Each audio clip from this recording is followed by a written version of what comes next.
Basheerbagh press club వేదికగా తెలంగాణ ఉద్యమ జర్నలిస్టుల సమావేశం అట్టహాసంగా జరిగింది. ప్రజలు స్వేచ్ఛను కోరుకుంటున్నారు అనటానికి ఈ తీర్పే నిదర్శనమని, భవిష్యత్తులో ఈ సమావేశం ఎన్నో ఆవిష్కరణలు, హక్కుల సాధనకు దిక్సూచిగా నిలవాలని జర్నలిస్టులు ఆకాంక్షించారు. బేగంపేట ప్రజాభవన్ ముందున్న ముళ్ల కంచెను తొలగించడం ఆనందంగా ఉందని ఈ సందర్భంగా తెలంగాణ జనసమితి అధ్యక్షులు ప్రొఫెసర్ కోదండరాం అన్నారు. కార్యక్రమానికి జస్టిస్ సుదర్శన్ రెడ్డి, టీజేఎస్ అధ్యక్షుడు కోదండరాం, ఆంధ్రజ్యోతి ఎడిటర్ శ్రీనివాస్ తదితరులు హాజరయ్యారు. ఎన్ని రోజులు ఉన్నా ఈ స్వేచ్ఛను మనం అయితే ఆస్వాదించాలి.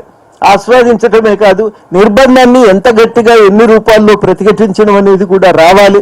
ఎమర్జెన్సీ అంటేనేమో ఒకటి పెట్టిండ్రు, ఎత్తేసిండ్రు కాబట్టి ఆ కాలం అనేది, ఈడనేమో చట్టం ప్రకారం ఎమర్జెన్సీ పెట్టలే కానీ నిత్య జీవితంలో ప్రతిరోజు ఎమర్జెన్సీనే ఉంది.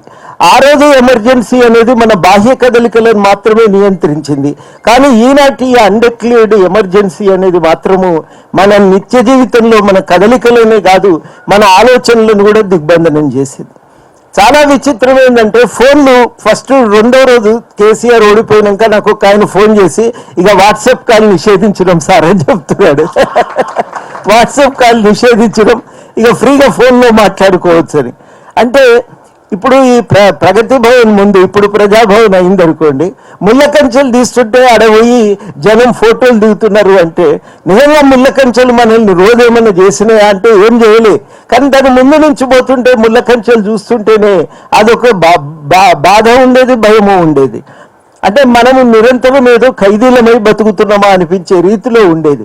అది కూలగొడుతున్నప్పుడు ఎంత సంబరం నిజంగా జనాలందరికీ. మామూలు విషయం, పెద్దది కాదు.